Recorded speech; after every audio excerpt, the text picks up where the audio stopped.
he is now is cool. It's just like, if he's gonna come in, it needs to be strong. You know what I mean? Otherwise, the shadow looks weird.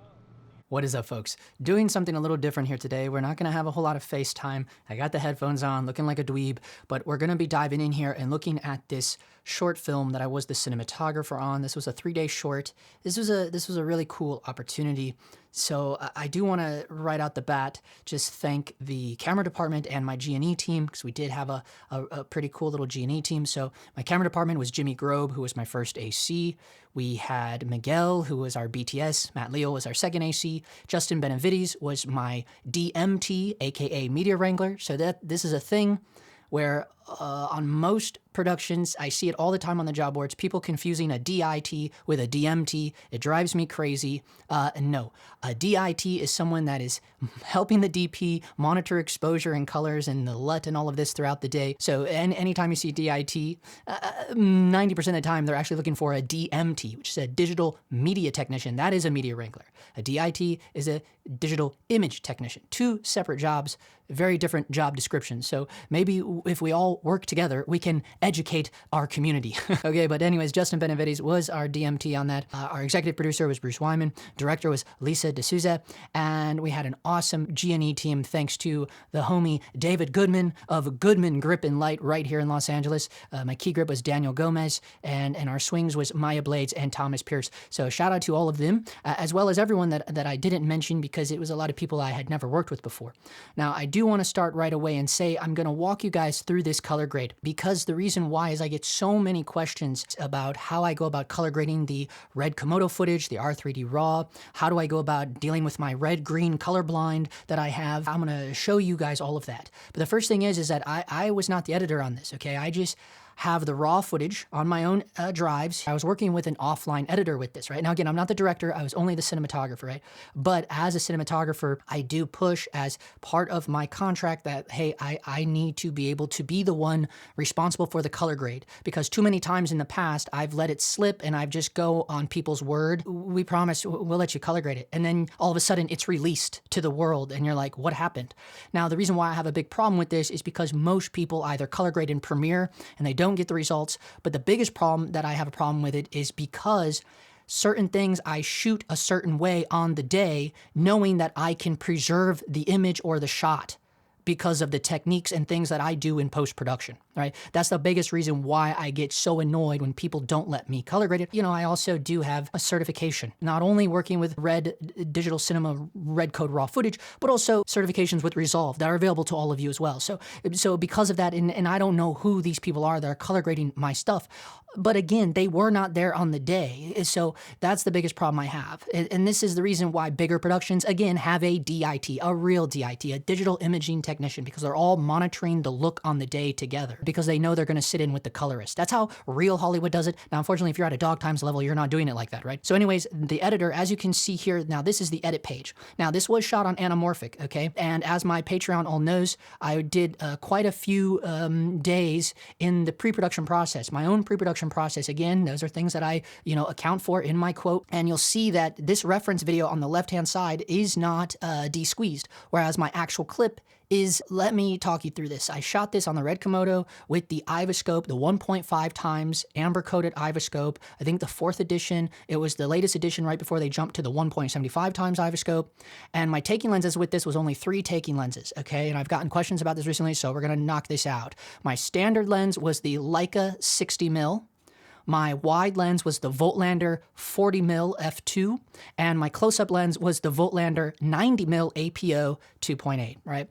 Because in my own testing, I found that those two Voltlanders match my Leica pretty damn well, okay? But again, it was a lot of extensive testing. The biggest thing is when you are working with an offline editor, right? You have the RAWs. You can link to them so easily. All you got to do is tell your editor to make an XML and send you an XML and a reference clip. And as you can see, the reference clip is very low resolution. It doesn't have to be anything crazy. This one, I believe, was 720p. That's all you need. Biggest thing that I always tell my editors, if they have any special effects, any transitions, any text, all of that, they need to disable all of that. And actually what I tell them to do is just copy their entire timeline and paste it on a whole new timeline and go back and delete all of that stuff before they export an XML to me. The XML I want needs to be free of everything. No special effects, no transitions even, nothing, because it all causes the XML to go crazy. It just makes it more easier for you on your end when Resolve is interpreting the XML from whatever NLE they were using. Now, the reference clip, right? You'll see I have it stacked above, but it's hidden, right? So I tap it on and off. Now, if you watch up here in my window, you can see it's flashing on and off, right? So why you need that on the second track is if you're going along here, and now keep in mind, none of this is graded except this very first clip. But you'll notice like it's not log. We'll talk about that in a minute. However, what I'm doing here in the edit page is just hitting the down arrow or on the speed editor, you can just advance and you can go through here and you can just make sure that every clip is actually lined up. Now, I've already conformed this entire short film. I didn't want to make a video about that. Plus, it's a very arduous thing. Most pro color gradists have assistants that work under them that actually do the conform process for them, right? Because this is there's nothing creative about interpreting the XML and doing the conform, right? It's a very arduous task. Because the first few takes of this, they were off because you'll see there's this, the reference starts with this big long black and they have text there. So you have to bring in a solid color and you get that through the generator over on the FX pad. Now I know if the screen is looking weird to you, it's because I work on a 3-monitor setup, okay? I try to be as pro as I can.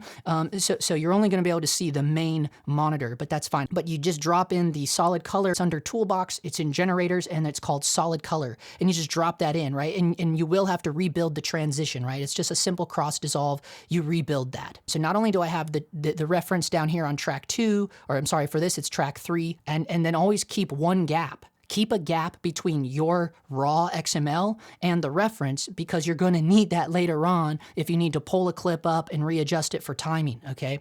So I always keep my reference track here hidden, right? Because if I do run into a hiccup, up here, the reference video is offline. You'll notice it's offline. And you just do that by simply dragging the reference video into this when it's set to offline.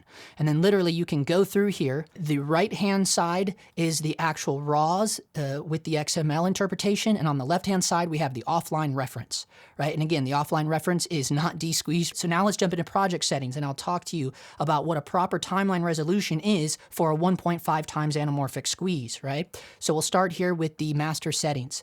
These are the proper settings for timeline resolution, 4096 by 1743. Okay, that's going to give you the proper D-squeeze for a 1.5 times anamorphic. Let's jump to the color tab real quick. Now, I've only color graded this very first clip. That's all I've done so far, and I started this and I thought, hey, this might make a really cool YouTube video just to walk you guys, because this is my basic node structure right here, okay? I have the Resolve micro color panel. I love it, it's just easier for me to work. So what I'm gonna do, I can hit the bypass button on the color panel, and there you'll see that's with the entire grade that I've done off. The entire color grade is bypassed. You'll notice that little rainbow circle is disabled now. So that's with no grade, but if you notice, it's still not a log image. Now, the reason is why this is one of my favorite newest features of DaVinci Resolve. It doesn't matter what camera it came from. It's going to automatically color space transform all of your clips. So let's jump into that right now. So I jump down here to the cog wheel, and you'll notice in my color management, right? This is the setup for proper color management. I call it intelligent color space transform, okay? Immediately, you're going to change your color signs to DaVinci YRGB color managed. And then you're going to change your color processing mode to HDR DaVinci wide gamut intermediate. And your output color space should already be at Rec 79 gamma 2.4. I scroll down and I make sure that this is checked. Make broadcast save. I make sure that check mark is on. Then I jump over here to camera raw and I make sure that all of these settings match whatever camera I shot on, right? These are the proper raw camera settings for both the Komodo and the V Raptor, right? If this is the way you shot, right? You just need to make sure and go through this and make sure that these project settings match whatever raw that you were using on whatever camera you were using on the day. And they have all different color profiles in here, okay? This is important. A lot of people skip this step, okay? And if you do that, you're gonna get this very basic Rec 79 look on all of your clips. Watch, I can scroll through this and they all look graded. It's just a very basic color space transform that all these clips have now. Okay, but this one, I've already graded this first clip. So let me turn my color grade on. Boom, there we go, right? It looks neutralized. It's got a nice little look to it. It's not nearly as like that weird green cast. Now the green cast is because on this project, I did use the Revar Cine variable ND, the big one that I made that we talked about in a video ago, where it's built inside the Bright Tangerine and dropped in the map box. And, you know, because it's a variable ND, even though I did have a 1-point Firecrest IR ND in the front, again, like we talked about in my past Poco video, was that the Firecrest does fight the IR filtration.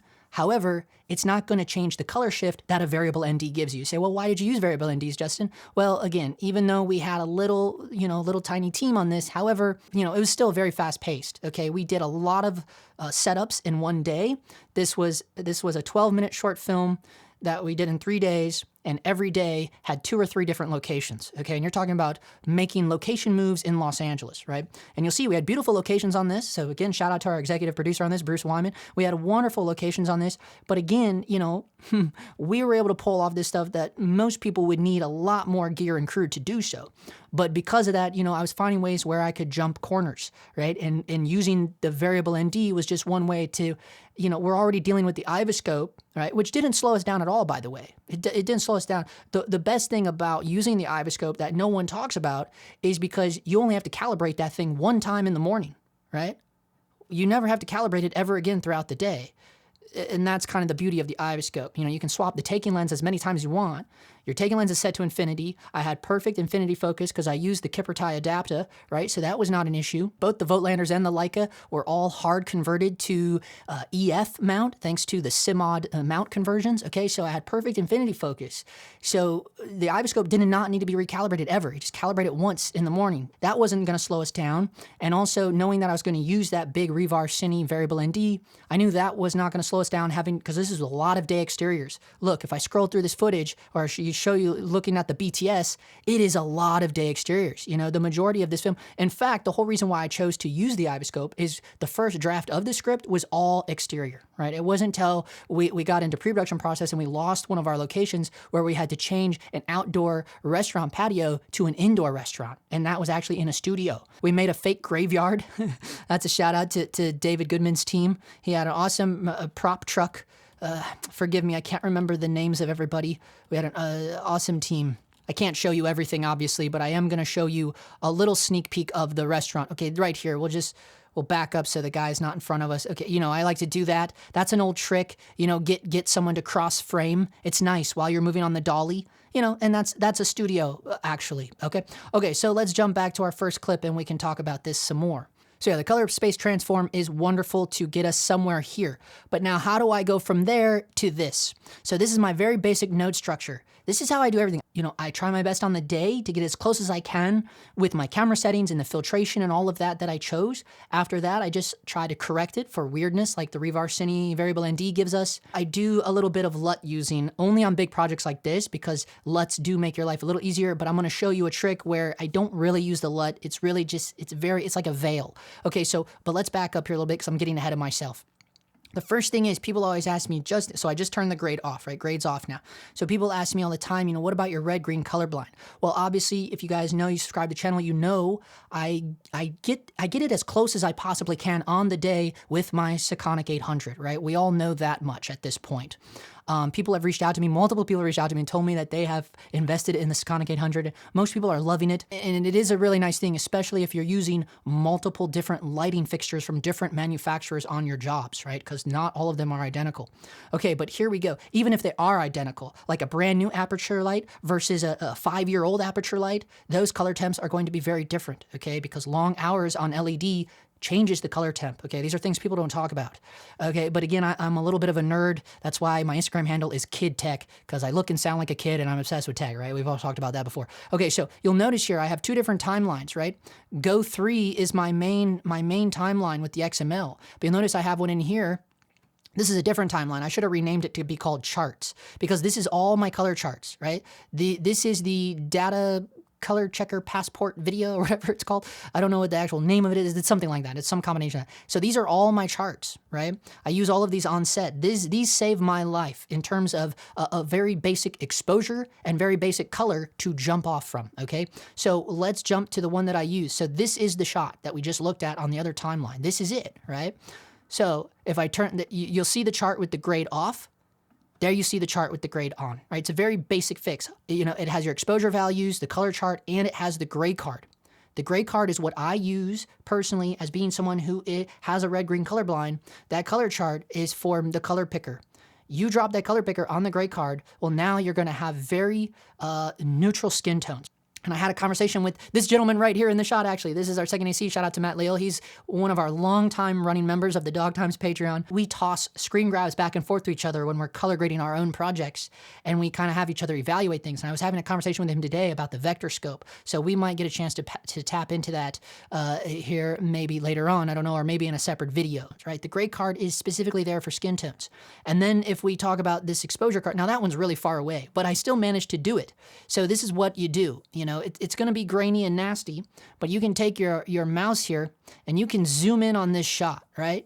You see how I can zoom in on this? And then you go to your window and you create a square window just around the exposure values, right? The exposure bars, the white, the middle gray, and the black. And then when you look at your waveform, and again, you can't see my waveform because I have a triple monitor setup, but I will talk you through the values from a numerical sense, okay? I make sure that the white bar, because you'll see it, once you put a square around that thing, you know, you got to put it right directly over this, and you will see it. You will see each line on your waveform. It's all you will see on your waveform once you put a square directly around this. I'm talking about a squared window, okay? And all you will see on your waveform then is each line where each one of those exposure values sits. So for my white, it's somewhere between 768 and 896, okay? And then my middle gray is usually somewhere between 512 and 640. And then my blacks are usually somewhere between 0 and 128, right? I make sure they're not crushed down past the 0. And usually because I'm such a fan of a low-con look, and by the way, I also in the matte box on this job for all the day exteriors, I was using an Ultracon, right? I love Ultracon filters for day exteriors. We've talked about that plenty, certainly over on the Patreon, but even here on the YouTube, I've mentioned it quite a bit in the past. Ultracon for day exteriors is a must for me and my aesthetic and the look that I like. So with that being said, I don't really like a very contrasty image. That's just my own personal aesthetic. So where you dial in each one of those exposure levels is up to your own taste. Those are just where I set them, okay? And once I have that, now I just right click and I grab a still of this, and then now there's a still in the gallery. The cool thing is, it was when I go back to my timeline and I go back here to my actual timeline of the XML interpretation, my actual color grade timeline, when I go over here, now again, you can't see it because of the triple monitor setup, but you will see that screen grab that you took on the other timeline of the chart, the color graded chart. You will see that screen grab in your gallery, and you can just right click and apply that grade. So that's where this white balance and exposure node are, right? It's the white balance and the exposure from that chart test shot, right? So then I just add one node before that. So you go here, add node, add serial before. I always make sure my noise reduction is on the very first node. Now for this, I just do the very basic Juan Malara tip, right? So down in here, I always make sure my spatial threshold, the chroma is set to 7. I just do that with all our 3D raw footage. Again, now people have asked me this too in my one-on-one sessions. Luma is for the brightness of the image. Chroma has to deal with the colors, right? That's very basic layman's term, okay? Just so you're aware. Sometimes what you have to do if the noise is pretty bad, you can also change the radius from small to medium. Sometimes in low light conditions, I do that. Anyway, so that's the very first 3 nodes: noise reduction, white balance, exposure. Now here is the offset. The exposure grade from the color chart screen grab, you know, that's just a very basic jumping off exposure. That may not be always where you want to be, right? So in the offset, you know, and the micro panel makes it really easy. I can just tap the button here that says offset, and then I can just grab the third wheel and just start spinning it down, and I'm just watching the waveform, and I'm just making sure I don't crush it too bad, right? Because also I have to keep in mind of what I have coming in the rest of my node tree here. The next one is shadows. Now I know this is like really weird that I separate every little thing, but it's just kind of how I like to do because I am so OCD. Granted, you probably don't have to split all these things up like this, but I just like to because it's just how my brain works. And also it's easier for me to remember what to explain to you what I do, right? So over here in the shadows is something else I do. Now again, the micro panel makes this really easy. I can just grab the shadow knob and I just start pushing it forward, you know, and usually, you know, I just like it to be like +5 in the shadows. Just a little tiny bit. Again, it's just my own personal aesthetic taste because I do like more of a kind of low-con look. I don't like it when things get super contrasty. That's just a personal thing. Now saturation, this is another thing thing I do, I grab the saturation knob and I just start pulling that back a little bit. As you'll see, that one was on 45, almost 46, right? And then sharpness. Now, I know a lot of people go, oh my God, he's adding sharpness. I don't know, this is what I do. Now keep in mind, this project, they're making a DCP of this. This is made for projection, okay? They're gonna be projecting this on the big screen. And as you'll see, it's not a lot. It's only 0.47. So that's only like a +3 sharpness, right? It's not a lot at all. It's just a little tiny bit, right? So let me show you the shot when he comes in and sits down. Okay, so now the next one is the LUT. Okay, now, I don't normally like to use LUTs. However, if you just look down here at the amount of clips that you have on this project, I think it's gonna help this little narrative piece be really nice and cohesive. The difference with my LUTs is you'll notice over here, look at the key output and look at the gain. The gain is only 0.10. So I'm only using 10% of this LUT, just a little bit. Now watch when I disable it. It's very slight. See how it's a very slight difference? So this is with the LUT disabled, right? It's a very basic 709 look. That's the grade I've created up to this node, right? So now if I turn it back on, it's like, oh, you know, it just brings back some of that more golden flow. I don't like a whole lot of LUTness, you know? For this project, again, I'm only using it to keep every clip cohesive. It's helping keep the look alive, so to speak, right? But it's only 10%. And even, I mean, you can see when I'm disabling it off and on, there it's off, there it's on, you know, off, on, off, on. It's a big difference, even at 10%, you know, so it's a heavy LUT. Now the LUT I am using on this, shout out to MIGGY, he hooked me up with these RED LUTs. It's a low contrast, it's specifically made for RED, IPP2 RED, and it's from the movie Drive. For the pre-production process, when I was choosing the lenses, the taking lenses for the Aivascope, I also was testing out LUTs. And the Drive one in Video Village, it had the kind of nice, kind of golden look we were after. So it was nice just to have something for production staff, producers, director to look at. And so here's the thing though, this is why you have to be super selective of the LUT you choose, because that's what they get used to looking at. And now the last node is my grain node. I always do this because it helps counterbalance the sharpness and the noise reduction. Right? It just does. And it's very simple. I just go to effects and you'll see I drop in the 35mm grain. That's it. It's very, you wouldn't even be able to see it. You can't even tell. You don't even see it. I can guarantee you can't see it through YouTube, right? Through the compression and all of that. Plus this is a screen record. But really, because again, this is being projected for DCP and all of that, the grain counterbalances the little bit of sharpness I did. Again, it's only 3% sharpness and that little tiny bit of noise reduction, which was 7, and the grain just helps counterbalance that. This is my basic node tree for like all jobs, because the reality is the color space transform that I've done within color management has done the majority of the work for me. I'm not starting from a log image. Right? This is why color management, this is why Resolve is so awesome. The only thing that I may add or tweak, obviously this shot I'm happy with. It doesn't need windows. I don't feel like I need to window him out. This specific shot isn't about the guy really. It's more about this is the establishing. And I like the idea of looking this way, looking at the place, because the other way, if we were to look at this guy front on, it's just a tree behind his head. It's like, it's not as cool. You know, this is a perfect establishing shot. We kind of start it almost Forrest Gump style, you know, and he comes in and I liked it. We have this wonderful, beautiful location. Why not take advantage of it, right? So that's why we're looking at his back. I like it. You know, I like the little splashes of light falling on his head and his jacket. I'm okay with it, you know, and a lot of that we created on the day. You know, a lot of those rags are mine. So what's cool about working with David is he has all the frames and all the grip gear, but I do have my own rags that I like to use because I met David on a Netflix pilot that I shot. And, you know, he told me back then, he's like, yeah, man, get your rags. You know, those are just important as your filters and stuff. But don't buy stands. I got all that shit, you know? That's one of the cool things about connecting with a gaffer that you get along with and you jive with and you come from the same school of thought, you know? The only difference I would do maybe, like if we jump to this shot, now I have not done any grade on this. Again, the color space transform makes it really simple. Now I do have to bounce out, go back, get the chart, do all of that. Somewhere in the middle, usually after this saturation tab, is where I would add a window node. We're obviously gonna make him pop a little more. So this is what I'm saying. What if after I do my basic grade, he still wasn't popping enough? Well, then I would drop in a window over his face. I would bring him up a little bit, and then I would hit Option O, and that would create an outside window. And then I can squeeze and drop, shout out to Patrick, I would do a squeeze and drop and bring the outside window down and lower the contrast and bring it down. And that's just the outside. That would allow him to pop a little more. That's the only thing I do, guys. That's it. That's the basics, and that's the beauty of what we do. We don't all have to be amazing, and this is what I tell my Patreon all the time.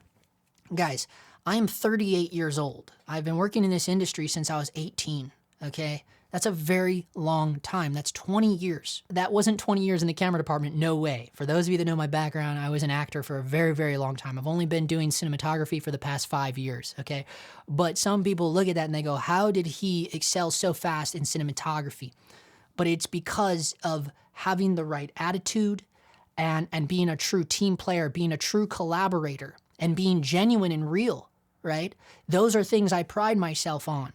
And there's a lot of hipsters in this town, right? I live in LA, okay? There's a lot of hipsters in this town that think talent is all they need to succeed. It is, you could not be further from the truth.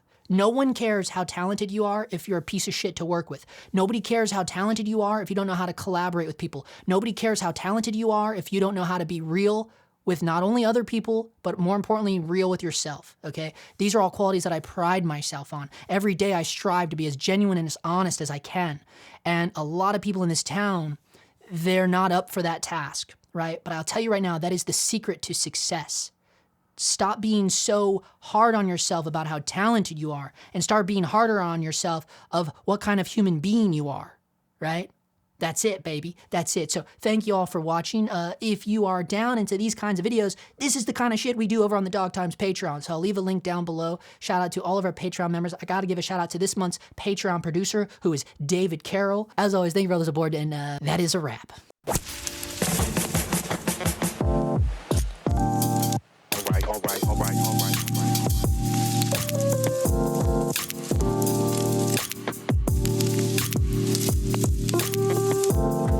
All right. Okay, Daniel. Oh yeah, it's gonna be pretty harsh because of the promise, so we gotta soften this up here. Maybe we bring this over so it softens that. The sun. What's up, yeah? That one maybe.